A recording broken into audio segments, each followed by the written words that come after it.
This is Everyday Wellness, a podcast dedicated to helping you achieve your health and wellness goals and provide practical strategies that you can use in your real life. And now, here is your host, nurse practitioner Cynthia Thurlow. Well, I am delighted today to have Monique Attinger, who is a certified holistic nutritionist working with those who want to reduce their oxalate intake. She discovered after her daughter was diagnosed with an oxalate problem that lowering oxalates in their lives supported both her own and her daughter's better health. As a result of that experience, Monique has been involved in the low oxalate world for over a decade. She also brings to her nutrition consulting all the skills she gained during business consulting for over 20 years, as well as her natural curiosity and desire to understand. It is her unusual mix of interests, training, skills, and experience, which allow her to support those who want to get to the bottom of their health issues. Since 2012, she has been helping clients to change their health through changing their diet. Welcome. It's such a pleasure to have you. It's lovely to be here, Cynthia. Lovely to be able to meet you in person by Zoom. Yes, outside of Twitter, right? Outside of Twitter, yeah. Yes. So, I think for many of our listeners, and I feel like myself, I think our stories behind where we find ourselves devoting a lot of our energy is always of tremendous curiosity. So I'd love to kind of hear about your journey, how you went from being in the business community to having a daughter that was having some health issues to then developing this niche that you've kind of been in for the past 10 years, and clearly way ahead of the curve, because for many of us, myself included, oxalates really weren't on my radar. Certainly not as a nurse practitioner, definitely as a nutritionist, but with all the celery juice craze and kale crazes that are ongoing, I think there are a lot of people that will really be inspired by this story. Well, I'm hoping so, because I think, as a fellow practitioner, you'll also realize how this is run under the radar. Mm-hmm. It's very much like the bias in the medical world has been, if you don't have kidney stones, oxalate can't be your problem. Mm-hmm. And yet there were a lot of things that were known. It was known that oxalate was pro-inflammatory. It was known that once you developed a significant load of oxalate in the body, that it could be stored almost anywhere. Mm-hmm. But of course, they assumed the kidneys had to have failed for that to have happened. And so I will tell a little bit of my story, because it shows how you can be well below that threshold of diagnosis and be having significant issues. Mm-hmm. So I was late into the game with having kids. So at 40, I had my first. At 45, I had my second. And by that point in my life, I wasn't feeling like a healthy, vital, adult female anymore. I was starting to feel really tired. And of course, you've had kids. And so maybe some of that's kids. And I was in my 40s. Maybe some of that was getting older. But by the time my daughter was about 2.5, I was thinking seriously that although my problems hadn't become what would be described as really serious yet, they seemed to be just steadily progressing in that direction. And I seemed to be doing all the right things and not getting better. So I was eating more plant-based. I was eating these high nutrient superfoods. I was doing all the right things. And even my functional med doctor looked at me at the time and like, I don't understand why you're not getting better results. Mm-hmm. So I was seeing a functional med doctor, but we were also seeing a functional med naturopathic doctor. And I took my daughter around that time when she was about 2.5 to see him, because she was having these problems with rashes that almost looked like chemical burns. I had no idea where they were coming from. And she was having a lot of pain and tenderness in the tissues of her vulva. And we were in the process of potty training. And I was thinking, well, maybe it's yeast has her upset, but none of the yeast things worked. And, after your second baby, you're not like the brand new mom who doesn't know anything anymore. And I thought, well, I'm doing all the right things. Why is this not working? Right. So I take her to the naturopath, and he says she has an oxalate problem. And I remember clearly saying to him, what's an oxalate? I had been a bit of a nutrition geek on the side for my entire life. I had never heard of this thing. Mm-hmm.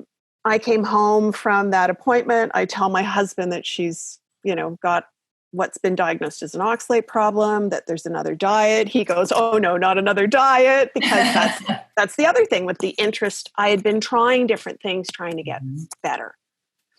So I decided that if my daughter had to eat a different diet, she was smart. She was aware of what she was having to eat. You know, she wasn't a little baby anymore. And other people around the table would be eating differently than her if she was on the diet and nobody else was on it. So I went on it with her.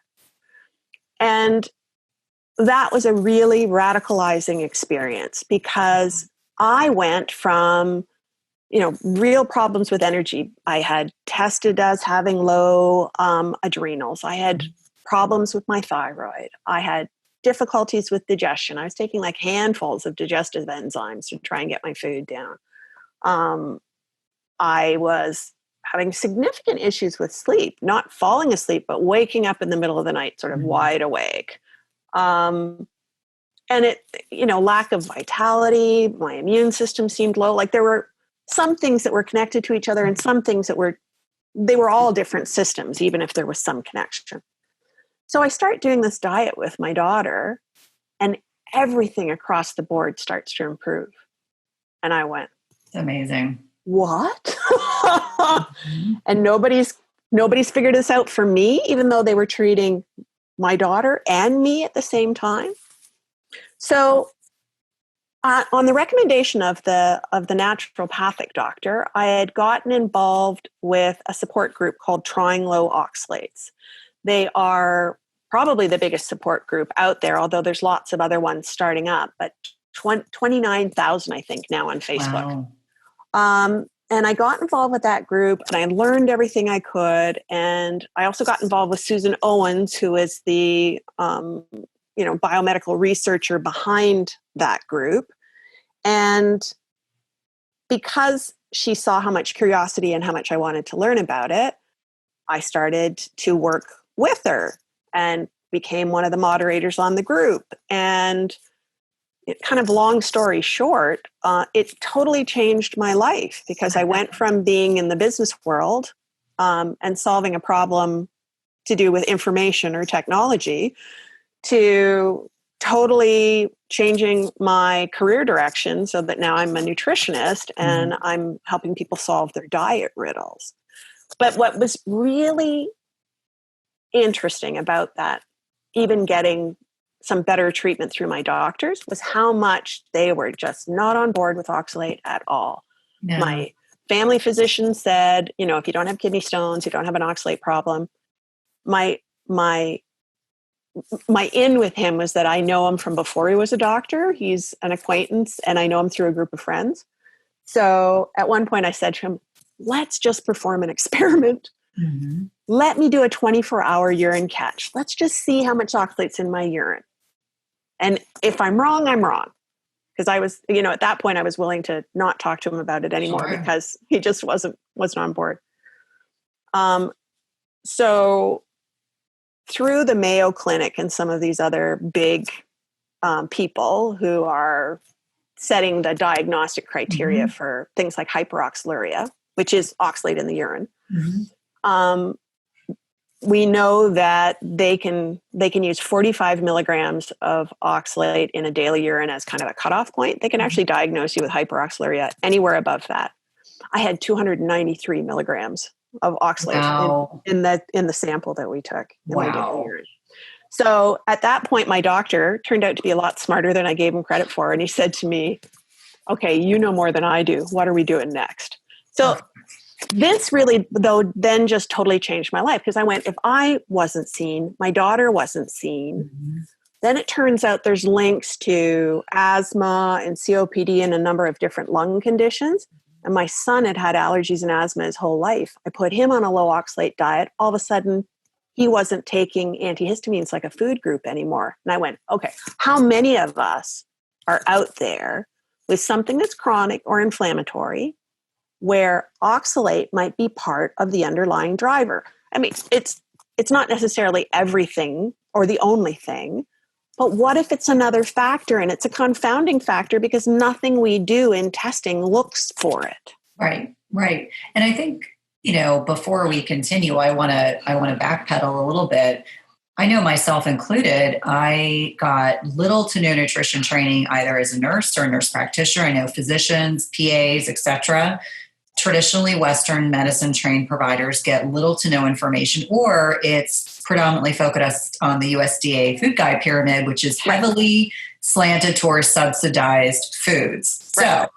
So with that being said, I think it's amazing that your healthcare provider was open-minded enough to test you and then be open-minded enough to learn through you. So I think that is the true tale of an open-minded healthcare provider. And I like to believe that there are many of us out there. I truly believe that we are designed to be lifelong learners. And it doesn't just stop when we finish our education, that we're meant to evolve, shift, and change throughout our lifetime. So for the benefit of our listeners who may not be familiar with what an oxalate is, what is it and why should we be concerned about it? Absolutely. So the bottom line is that oxalate is a compound which is predominantly found in plant foods. Mm-hmm. So there's the odd animal product which might have oxalate in it, but usually that's because of how it's been processed, spices that have been added, things like that. So unfortunately, it seems to go hand in hand with foods which particularly have high minerals in them, which actually makes sense the more you know about oxalate. Oxalate is something the plant uses to draw up minerals from the soil. It's actually a mineral chelator. Amazing. And so for a plant, this is a tool. This is how I'm going to get the magnesium in, the calcium in, the whatever.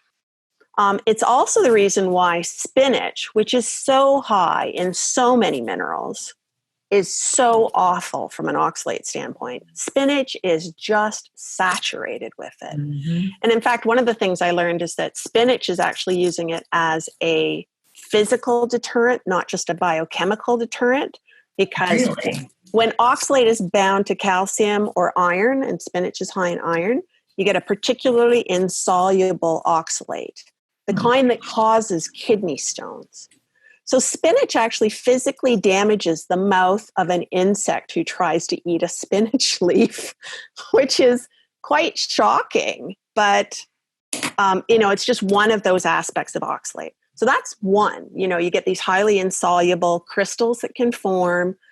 It is in plant foods because plants are using it, not just for protection, but for drawing up minerals into their structure. The other thing it does, though, is that it acts as a mitochondrial toxin. Now, this is really key for everyone to understand. The mitochondria are the powerhouses of our cells.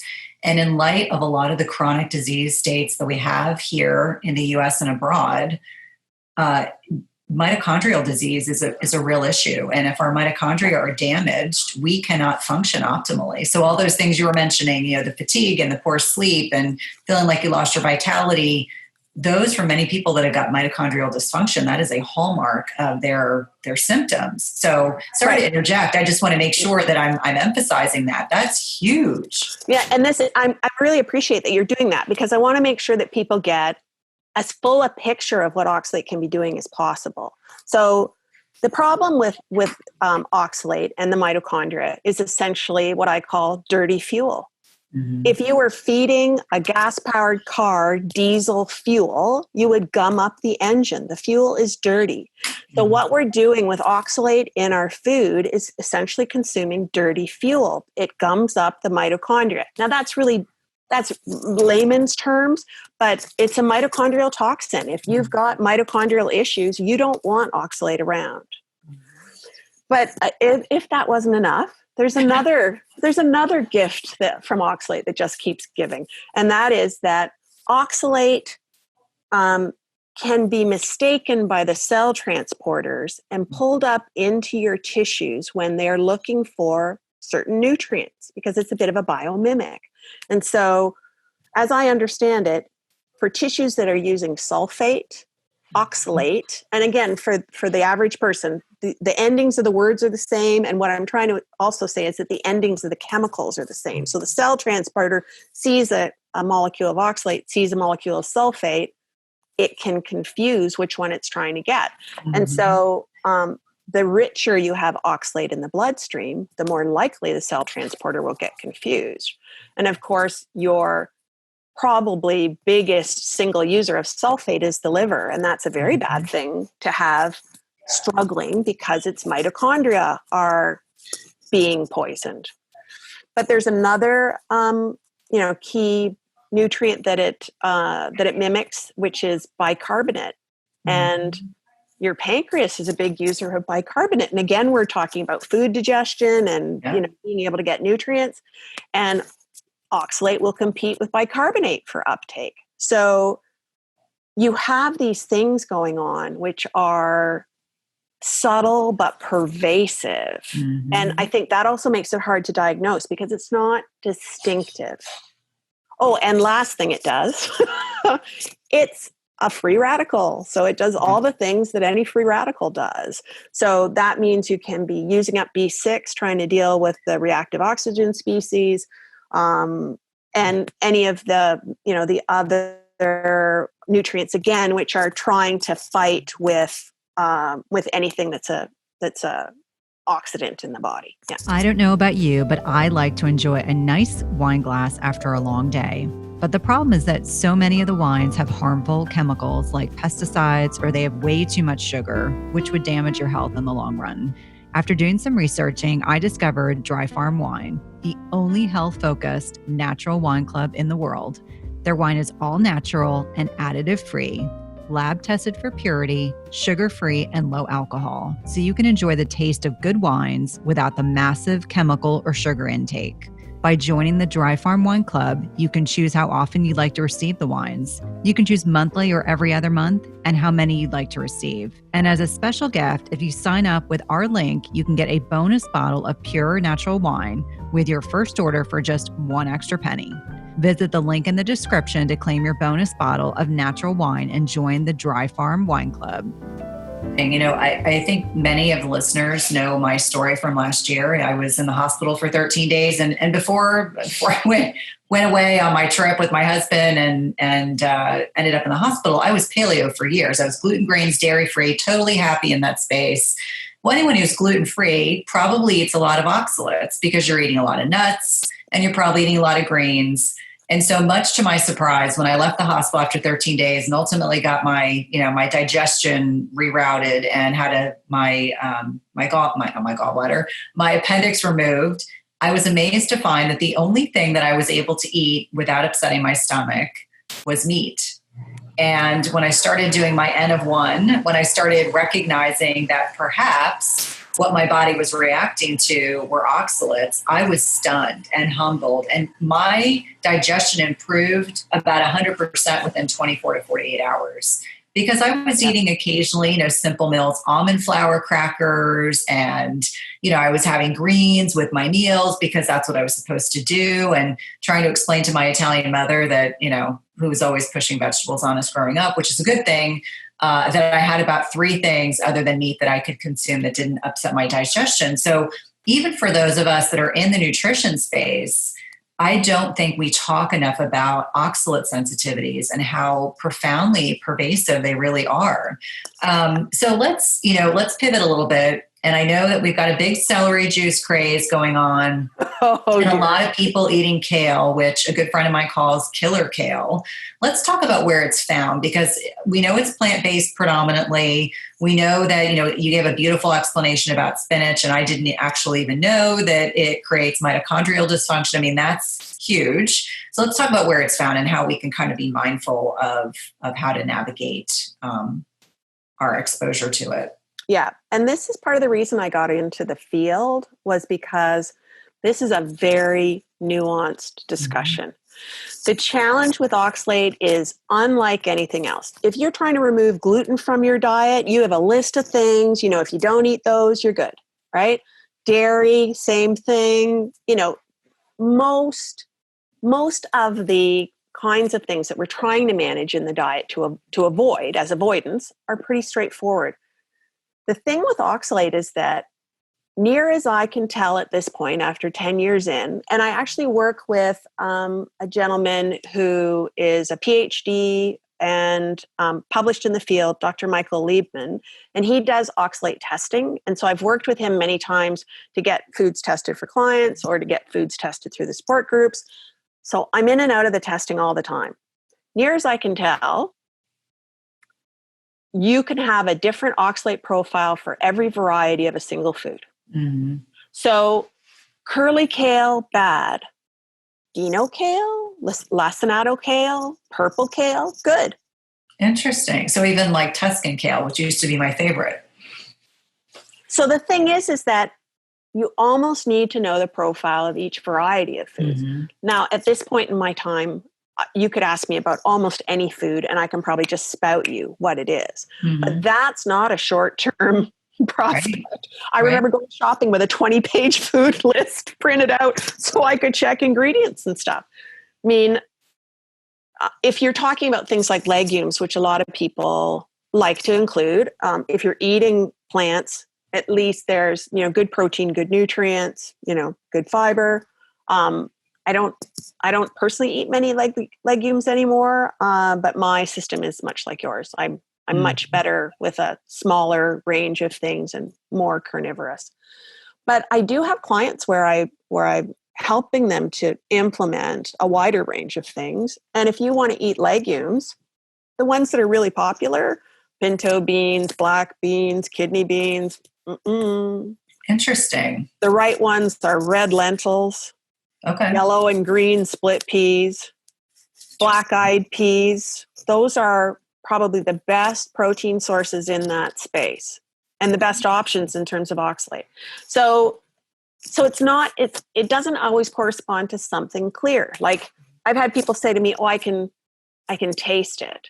Well, maybe you can taste it in spinach, but I would find it really a bit surprising if you could taste it in a raw carrot. Right. Because a raw carrot's sweet, spinach isn't. And there's that something that's going on with spinach that I could tell even as a kid, right? Yeah, absolutely. And I know lots of people who eat lots of almonds. They're not tasting the oxalate in there. And nuts are one of the worst categories. It's interesting. When I took all nuts out, which was very sad because as someone who enjoys eating nuts, and I have a child with a nut allergy, so I was responsible. I would eat them usually when I was working in the hospital or working in clinic. I was surprised when I took almonds out how much I did not enjoy the taste of almonds when I tried them again. Like I tried them once and I was like, what have I been? Almonds don't even taste all that great. I think if you're talking about a nut that maybe tastes delicious, like a walnut actually doesn't taste bad, macadamia nut that's salted, oh my gosh, that's heavenly. Right. But so what would you say if there were 10 high oxalate foods, what are the ones that you most frequently see? I know like spinach, kale, celery are probably easily identifiable. Nuts is another big group that these fall into, but what would be some of the more common things that you're talking about? The really heavy hitters are going to be some of the legumes I was talking about, pinto beans, black beans. A lot of the legumes are really high. Mm-hmm. Some of the gluten-free alternatives, teff is eye-wateringly high. Really? Quinoa is a pretty heavy hitter. Wow. So there's a lot of these alternative grains. Buckwheat's another one. We loved buckwheat here. My son at the time was very sad when I took that out of his diet. But it just... it wasn't doing us any favors. Mm-hmm. But what I call skyscraper high ones would be beets, chard, spinach, almonds, most nuts, but almonds are, again, just like an ounce of almonds has about 300 milligrams of oxalate. Wow. So every milligram of nut is 10 milligrams of oxalate. It's so concentrated. Wow. Rhubarb is very high oxalate. And it's interesting because when I was a kid, almost everybody in the area where I lived had a backyard rhubarb plant. Everybody knew you didn't eat the leaves. That was oxalate, but it's in the stems too. Interesting. Because I know my father-in-law loved strawberry rhubarb pie. That was something he looked forward to. Mm-hmm. And he was like a beet green fiend. Like when the beet greens were just ready, he loved when my mother-in-law would saute them. So that's fascinating. And thinking about, the celery juice space, because that is craze. That is what got me thinking more about oxalates, because I had some people that would say to me, I love celery juice in the morning. It's refreshing. It's a great way to start my day. I'm like, that's fine. Then I had other people that would say to me, I don't understand what the attraction is, because when I eat this, I feel horrible. And I'm celery tired. juice. I get headaches. The problem there is quantity more than anything. Mm-hmm. Although you have two kinds of oxalate, which I didn't mention. You do have the crystalline oxalate, which I talked about with spinach, but you also have soluble oxalate. And is one worse than the other? That's a very nuanced question. Mm-hmm. Soluble may be worse, although I would argue if you've got enough concentration of either, it doesn't really matter. But soluble is more easily absorbed by the gut. Okay. So the challenge with celery juice is that I actually use some celery, but small amounts. Mm-hmm. So the celery juice craze has people drinking 16 ounces of it to start the day, right? I'll leave aside my concerns about somebody who calls themselves the medical medium as a purveyor of your information. I know. So that aside, but 16 ounces of highly soluble oxalate to start your day when your gut's empty and it's ready to soak things up. There's not even other food in there to slow down how rapidly it hits your system. Right. So depending on who you are and how much your tissue load is of oxalate, that could be enough to be causing you a real difficulty. Yeah. And I think the thing that we don't really realize is that, and I'm sure this is true for me, oxalate can be building up over decades. So my first recognizable oxalate symptom, as I look back on my own life, was probably when I was about 7. It was a couple of years after I'd had my tonsils and adenoids out. Mm-hmm. And the antibiotics that I'd been on for a couple of years before that would have totally eradicated any gut bacteria I had to break it down. Yeah. So I was starting to build it up then. At 20, I had my gallbladder out. A lot of people in the oxalate world have their gallbladders out. And I suspect that those stones are not being tested often enough to see whether or not they're oxalate-based stones. Yeah. And there is research which says we do get oxalate-based gallstones. So this wasn't new. It was just in my 40s, it had gotten serious enough and I was compromised enough that I started to realize something was going on.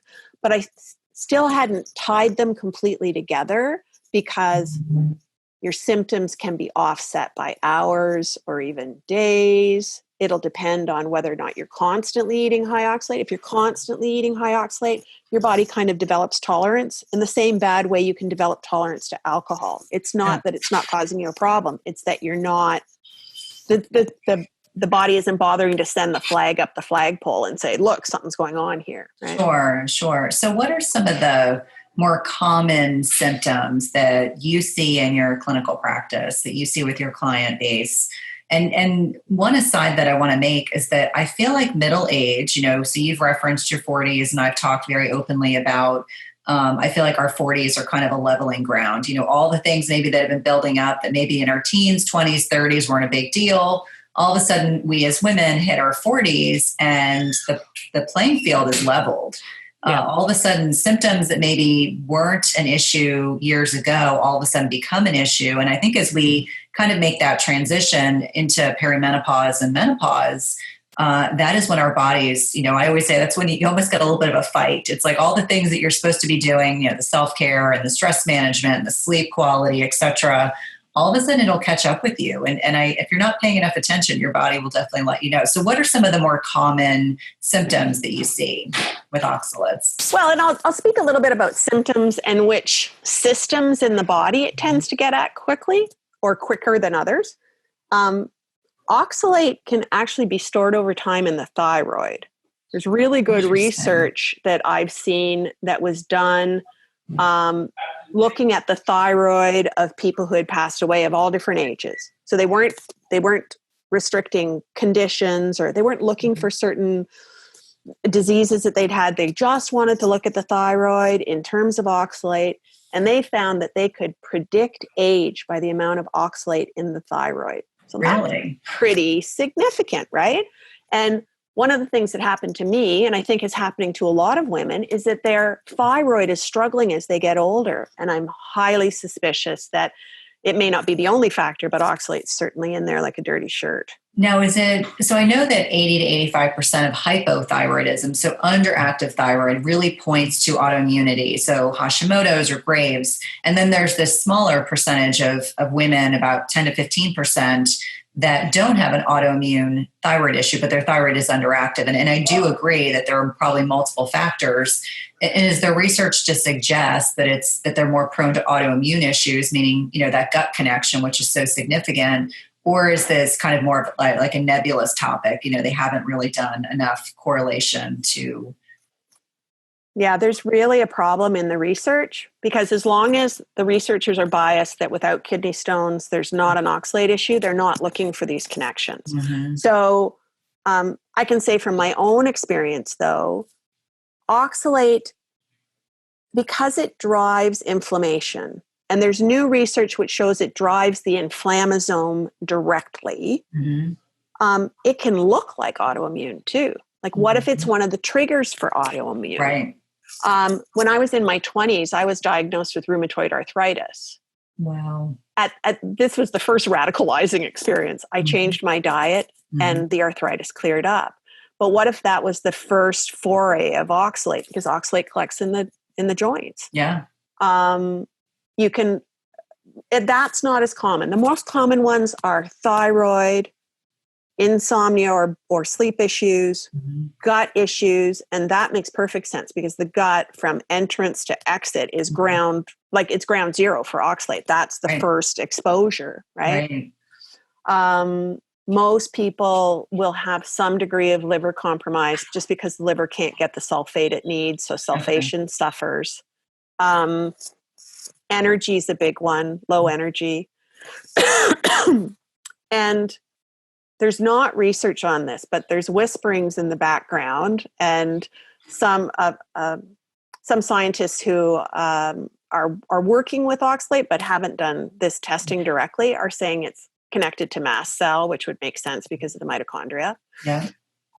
So I see a lot with sleep, with digestion, with the thyroid, with energy levels, and sometimes with pain. So that may be all over, diffuse pain. It may be fibromyalgia type pain. It may also be localized pain because oxalate, because of this connection to the inflammasome, tends to get stored at the location of trauma. So surgeries, injuries, or other tissues that have become inflamed, and then oxalate gets drawn to that site biochemically and then ends up getting stranded there, stored there. That's amazing. I mean, this is a lot to take in. And then you can also understand, because of the constellation of symptoms that could be mitigated, how it's overlooked. Absolutely. It overlaps with all sorts of other things, right? So that if there's a distinctive thing that I've seen, it'll be this. This is the one distinctive thing that I can really hang my hat on. If somebody lowers oxalate in their diet and they say to me, I fell 15 years ago on this hip and it hurts like crazy since I'll go, okay, now we've got it. Because that's one that you're not going to see because you've changed your diet, right? It's one of those things where I can say, okay, you changed your diet and this thing happened and the only thing we were manipulating was oxalate. So now I can say, I'm pretty sure, even if you haven't had other like really definitive tests, like my 24-hour urine test, which was pretty definitive, oxalate's part of the play here, because there's no way that all of a sudden out of the blue, when you haven't done anything, that your right hip hurts, but you fell really badly skiing 5 years ago and that was the hip, right? Sure. So things like that, then I can say a bit more definitively for somebody. But otherwise, it's like this process of trying to put stakes in the ground and seeing where the oxalate's playing and where it could be something else. And because oxalate looks to tip over this histamine mast cell issue that some people have, it can be a very nuanced kind of process then, because you have to be managing histamine and oxalate Which is a bear. And they're both challenging, right? And it'll take some time to get those stakes in the ground, because initially, first even 3 to 6 months for somebody like that, so many things are still moving. They'll say to me, well, is this histamine or oxalate? And I'll go, I know, it's hard. Could be both, could be either. So we have to keep trying to get those stakes in and nail them down, right? So it's difficult that way. I don't know how anybody would get a really easy, straightforward diagnosis. And the fortunate thing with my daughter is that her rashes were distinctive, and this, functional med ND had seen them before, and she was actually developing the beginning stages of vulvodynia. What 2.5-year-old has vulvodynia, oh my right? goodness, poor thing. And vulvodynia is one of those ones that's also linked to oxalate. So there's a few conditions. Thyroid, cystic fibrosis is linked to oxalate. Really? Yeah, there's something about the cell transporters. And I'm not somebody who's really great with the genetics. It starts to look like alphabet soup to me. Mm-hmm. But what I can tell you is that the variation on the cell transporter when you have cystic fibrosis does seem to mean that oxalate will be trafficked into the cell more easily. And of course, if you don't have cystic fibrosis, but you have one of those genes, that might make you more susceptible, or if you have one of the constellation of those genes.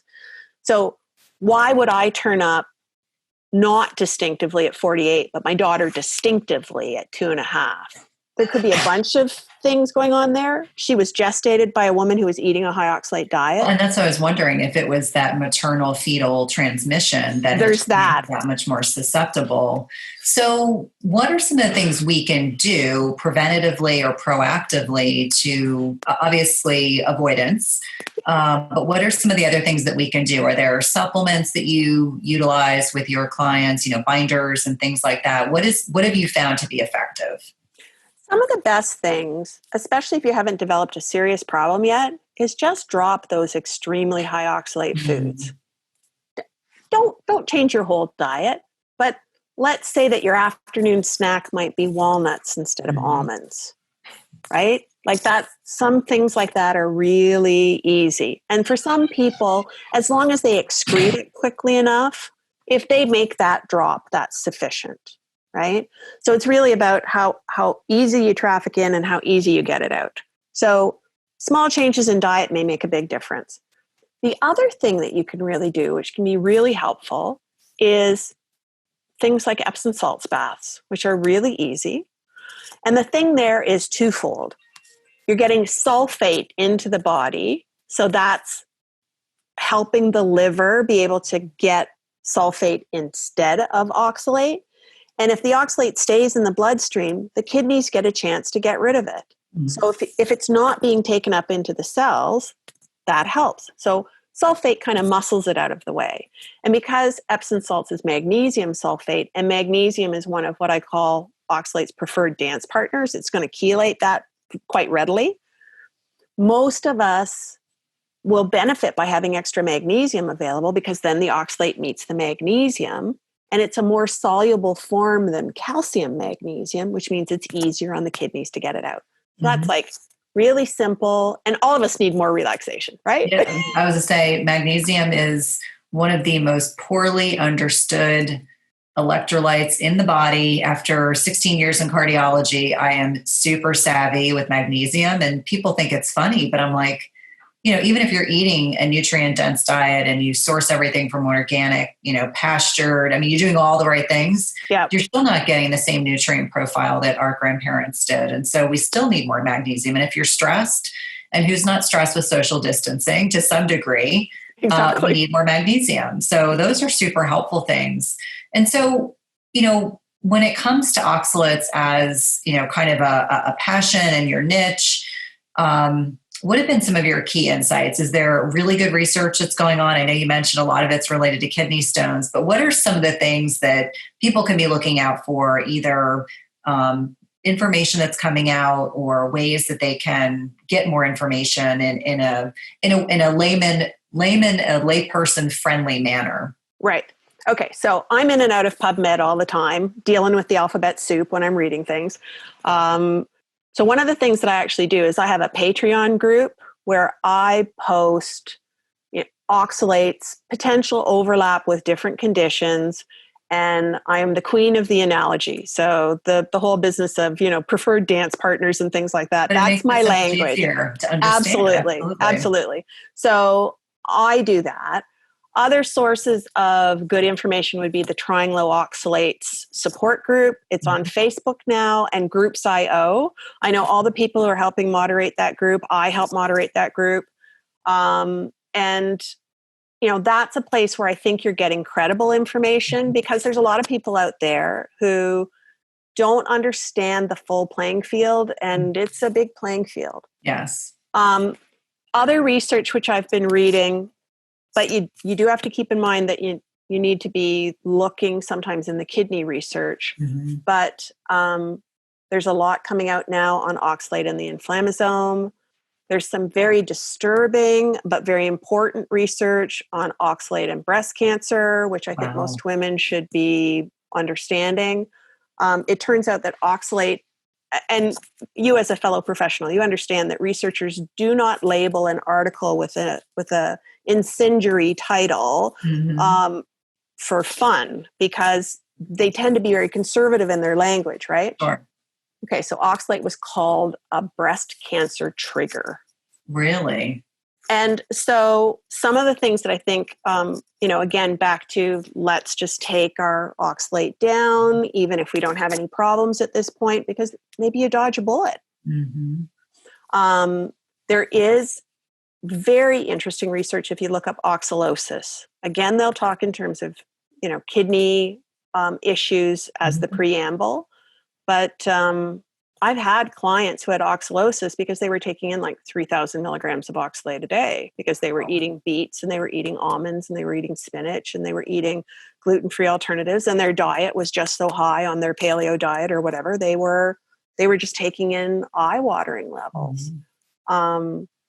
And so that research tells us it can be in the joints, the bones, the blood vessels, the heart. Like, it can just be stored in so many tissues. And so I think it can become a bit overwhelming if somebody goes for too much information.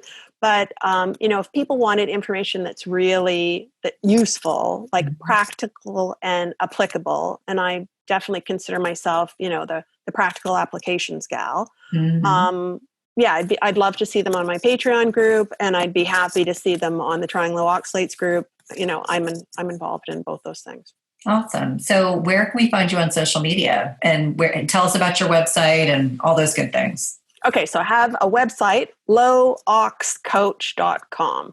And, Tim Noakes actually teased me about that and called me Ox. But I'm sticking with it because oxalate's long and ox is short, and it's easier to type in. So lowoxcoach.com, that actually lists all of my social media. So I am on Facebook. I am on Twitter. I am currently on Instagram, although I'm starting to think I'm not an Instagram gal, but I very infrequently, I might turn up there and post a little nugget. So really the best places to find me are probably Twitter and Facebook, Patreon, and the Trying Low Oxalates group in the Facebook environment. Well, thank you for your time today. I have certainly learned a lot myself, as I know our listeners will as well. I hope you have a wonderful rest of your day, and I hope you are able to continue to navigate social distancing without too many snags.